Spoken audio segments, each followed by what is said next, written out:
Joe Boss, who you might recognize from my cousin Michelle, former State Representative Michelle Lejeune, and State Senator Leah Vukmir.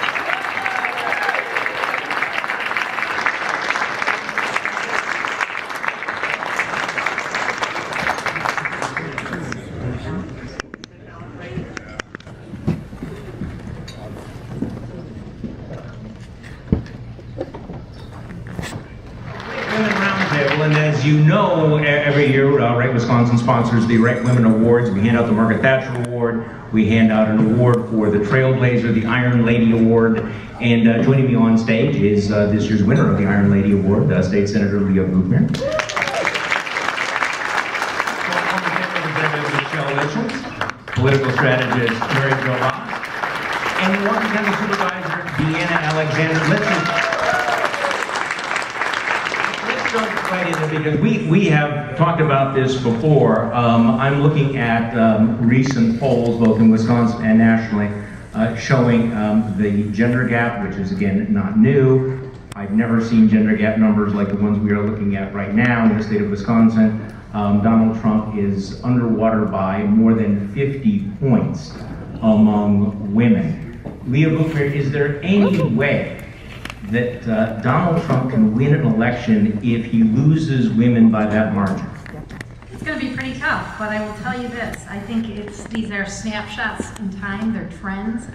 I think the entire notebook script that we've had for elections in the past have been thrown out. We are in uncharted waters with this election. And so it's really hard to go based on the polls. We're going to have to see what happens as the process evolves and who ends up being the ultimate and final nominee. Okay, Mary Jo Boss. I don't think he has so much a gender gap as he's offensive to women. I mean, we have people like Ted Cruz who have taken a principled stand, and we bring in some women because they are pro-life and they've taken a principled stand. You lose some people who have a pro-choice stance. I think Donald Trump is simply offensive, and as more people hear him, they get to know that. The media, the national media, is giving him not so much a free pass, I think, with their free media, but they're giving him coverage because he's a show. With Mitt Romney, they had to poke him to get the show they wanted. And with Donald Trump, they can put the camera on him, and they've got a circus. I mean, it's the logical thing to do to draw in viewers. Okay, Deanna Alexander, you were supporting Carly Fiorina, and I think one of the most memorable moments, probably the number one most memorable moment of her campaign, was during that debate when she was asked about Donald Trump's comment, Donald Trump looking at her and evaluating her the way he apparently does all women, you know, the way she looked. He said, "Look at that face." And of course, she responded with, "I think every woman across America heard what he said." Right. But that was about the only moment in the Republican debates that he's been called out for the things he has said about women. And we've talked in the past, we know what the Democratic playbook is, the war on women. How do Republicans win the war on women with a guy who talks about women the way Donald Trump does? Well, you know, I've been out knocking doors every day talking to people in Milwaukee because I'm running for re-election myself. And I'm running into women who like Donald Trump, not necessarily as president, but they like him because he's funny, or they like him because he is, like Mary Jo said, he is a circus show.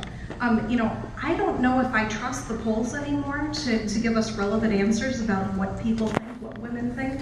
I think that women are really falling into two categories, but both of those categories, whether it's for Trump or against Trump, I think that women are wanting something more. And those that are falling for Trump, they're finding something appealing there where it hasn't been met in the past. And those who are against Trump and looking for another candidate of anybody but Trump, they know that they're not being sold the real deal. Okay, Michelle, you've seen that video that was put out by a super PAC where the women are actually reading comments that Donald Trump has made about women, insulting women, talking about women's bodies, about how you need to treat women like bleep and everything. That hasn't gotten a lot of traction, but I'm trying to imagine what happens when the Democrats put $100 million behind that.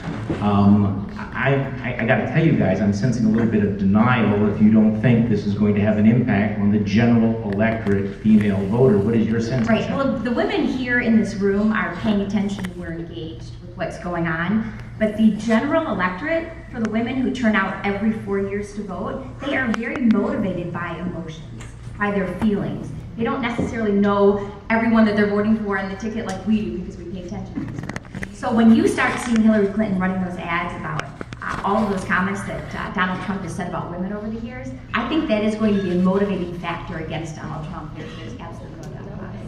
Well, on the flip side of this too, look at Hillary Clinton. She has her own gender gap issue, and that has to do with men. So, you know, it's really going to be fascinating if those are the two, ultimately, if those are the two nominees. How is that going to play out? So, you know, again, I hate playing into the war on women, Charlie. You know, we've, as Republicans, we have said over and over again, there is no war on women. It is being manufactured by the folks on the left and by the media.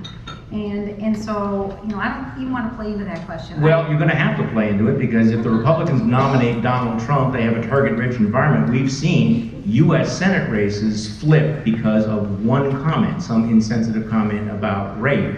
And I kind of was under the impression that Republicans had learned their lesson. And the one thing that we have learned is that when a Republican woman is attacked by a man, no one comes to our rescue ever, as we've seen happen in the state of Wisconsin over and over again.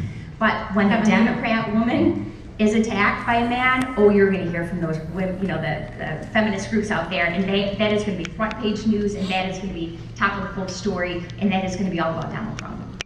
So I'm going back to this, Leah, I agree with you, you know, that the war on women was ginned up by the left, and they you know, seized upon a number of issues that I think were inappropriate, and yet this is the most target-rich environment I have ever seen. And I know that you guys are trying to poo-poo, some of you have been trying to poo-poo the polls, but the reality is, even though, you know, there is this conventional wisdom, oh, Donald Trump can say anything because he's Teflon, it never moves his numbers, that's demonstrably false. Because right now he has a disapproval rating of in the upper 60s. He may hit 70% disapproval, and this is before the media decides to flip on him, as they will once the fun and games is over and he's the nominee, and after the Democrats drop, I don't know, $700, $800 million in negative ads. So, you know, I'm just trying to, you know, ask the question, how do Republicans come back to minority groups? How do they come back to immigrants? How do they come back to women? You know, after having said, yes, this is our guy that we want to put in the White House. Well, this is the challenge that we face, and there's no doubt about it. And I think the problem that we're looking at as we go forward, we have to see ultimately, and I'm not endorsing Donald Trump. I haven't made any endorsements. I was out for Scott Walker and Marco Rubio, and when those two gentlemen dropped out of the race, I decided I'm not endorsing at this point. But when you get to the final outcome, let's say it is Trump versus Hillary, the landscape is going to change because people are going to say, do we really want Hillary? So, you know, it's going to be hard. And I just got back from Washington, D.C., and I talked to a lot of folks out there, and people are saying, and spoke to a lot of women who said, you know, yeah, he's offensive, but he's offensive to everyone. He's offensive to women, he's offensive to men, he's offensive to little people, he's offensive to fat people, he's offensive to everyone. I mean, he offends everyone. And so I think ultimately, if our goal as Republicans is to defeat Hillary Clinton, there are going to be a lot of people doing this if they want to I personally won't be one of them, by the way, holding my nose and doing that. Let's take a break. Senator Ted Cruz, presidential candidate. In the next segment, we're going to be joined by State Supreme Court Justice Rebecca Bradley and Sheriff David Clark. Right now, we're joined by the Right Women panel, Leah Vukmir, Michelle Lichens, Mary Jo Boss, and Deanna Alexander. How important is it? You were talking a little bit earlier about, I mean, this is going to be an election in which you are going to have a female candidate for president, Hillary Clinton, who obviously is going to play the gender card. So Mary Jo Boss, how important is that going to be? Will she have the same appeal to women voters that Barack Obama had to African American voters? Well, I think there's no denying that it would be a historic moment. There are many women, it's their team. Even if they don't feel that Hillary is ethical, represents them, a good presidential authority, she is a woman, and there are some people who will vote on gender. I personally don't believe Hillary Clinton as a woman represents me any more than Paris Hilton does. But it depends. You know, there are those who will do it, and we have to fight on issues rather than gender. Okay, Michelle. I think it's very interesting to see that younger women are voting more for Bernie Sanders than they are for Hillary Clinton, because they are finally starting to say, you know what, just because you're a woman, I'm not going to vote for you this time around. So, but again, looking at the general electorate out there, many of them only turn out every 4 years, where they are not all that educated on the issues. I think she does have a hand up when it comes to general women across the country. Okay, Deanna. I think the general electorate sometimes is willing to go with the flow, and I've heard a lot of people who do only vote in presidential elections say, well, it was time to have a black president before, now it's time to have a woman, and we'll get serious about who we pick for president based on issues and what they'll do for the country later, but we need to overcome some of these hurdles first. So there's this perception that there's hurdles out there. I think a lot of people will not really know what the candidates stand for. There's still people who really can't tell the difference between the political parties. They don't understand the dynamic there. And so they will go to the polls and choose simply because Hillary Clinton is a woman if she's the candidate. It's unfortunate. I would have loved to see Carly be there to be able to take that away. Carly Fiorina is staying involved and she's out campaigning, because I think that the more women's voices that can be out there to say, no, Hillary does not represent us, that's not valid, I think that's important. It'll take that thunder away from her to a degree. I think Hillary Clinton definitely did not want to be on the stage debating Carly Fiorina. I think that she's probably she just pull it there. Let's move on to the state Supreme Court election, because you have two women candidates. You have Joanne Kloppenberg, who's running once again, and incumbent Justice Rebecca Bradley. You know, everybody on this stage has experienced, you made a reference to this a little bit earlier, Michelle Lejeune. There is a specific kind of animus and a kind of approach to conservative women. I didn't put that as well as I wanted to. But the attacks on conservative women seem to be more vitriolic even than the attacks on men. I'm thinking about what she has gone through, and I'm going to ask her in the next segment about this, the kind of media attacks. Would example, the Journal Sentinel story about her personal life, would that have been written about a male candidate for state Supreme Court justice, do you think? That never would have been written about a man. That never would have been written about a man. And one thing we all have to say, that we discussed earlier, she has handled this with such grace, with such grace.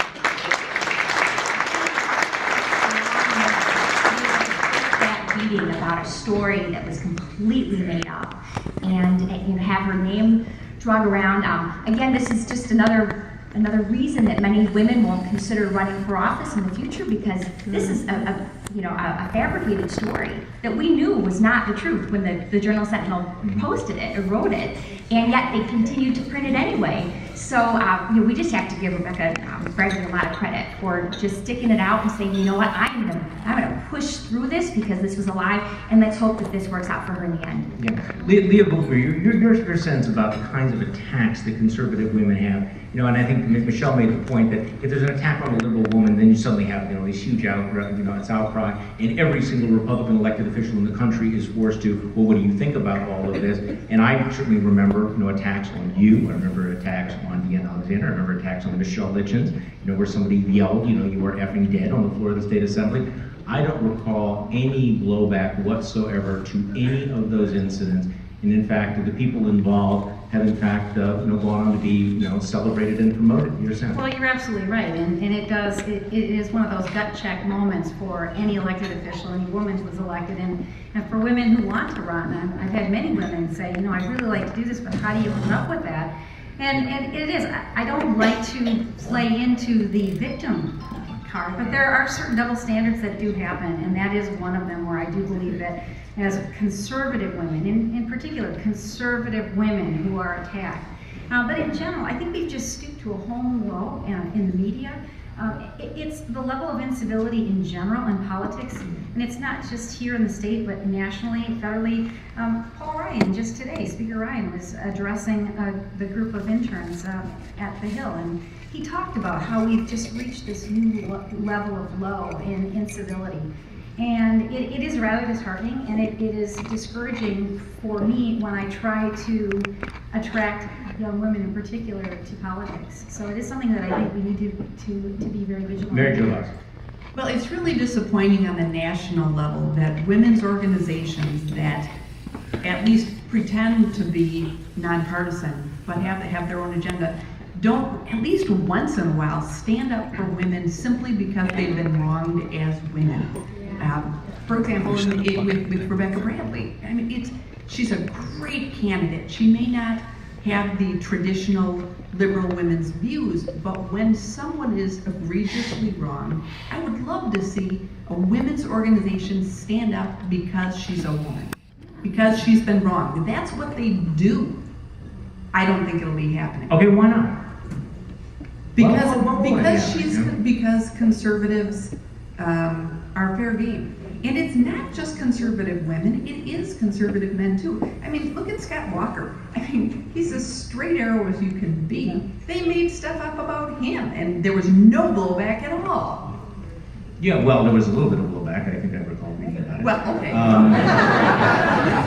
Well, you know, we're talking about the presidential race a little bit earlier, and I'm going to tell you right now, I'm going to bring this up with Senator Cruz. We're at the point now where it is not simply women running for office, it is the spouses. We thought that there was kind of a wall there. You had a super PAC putting out an ad featuring Donald Trump's wife naked, and then Donald Trump responding, blaming Ted Cruz for this, and essentially threatening that he is going to start smearing the wife of the senator. So just when you thought that you had reached new lows in terms of the attack you have, and obviously I'm going to ask Senator Cruz about that. Is it reasonable? Is it unreasonable, Leah, to say that at least family members and spouses and children should be off limits in politics? They should be off limit, and other past presidents have always insisted on that, and the media have gone along with that.